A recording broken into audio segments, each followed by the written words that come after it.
Hello, I'm Malcolm Cox. I'm on sabbatical. I'm doing lots of reading, and one of the books I'm reading is What's the Truth About Heaven and Hell by my good friend Douglas Jacoby. And here's another post on that. I'm posting because I want to learn from the book and make sure it sinks in, but also I'm interested to know what you think about some of these different ideas. The chapter I'm looking at today is Heaven on Earth, up there or down here.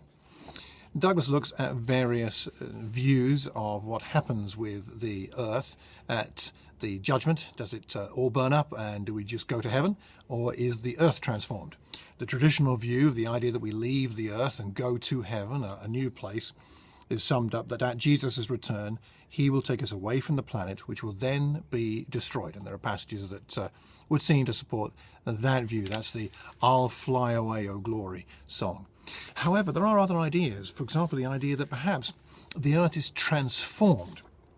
Passages like John chapter 14 seem to indicate that that could be the case. And I think that's worth considering. Will the earth be changed? Since God made all things and made them good, isn't the earth good? And wouldn't he want to redeem the earth as much as he wants to redeem us, the human inhabitants of that place?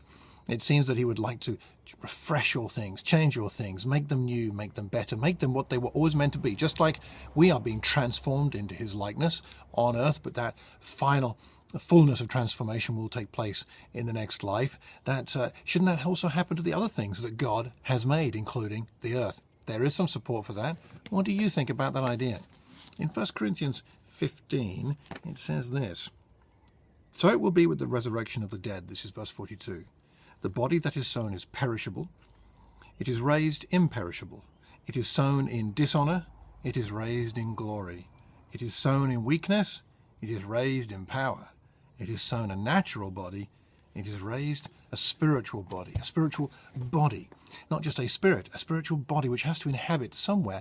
Wouldn't it make sense for God to redeem the earth and place us back here in the original state of Eden? What do you think about that? Would you think it's better or more scripturally accurate to say that we leave the earth and go to heaven? Or is it a better idea to think, from what Scripture says, that the earth will be redeemed, and even though the earth will be burned with fire, it will be effectively refined by that fire to be prepared for what is always been meant to be, as far as God is concerned? Let me know your thoughts on that. Take care. God bless.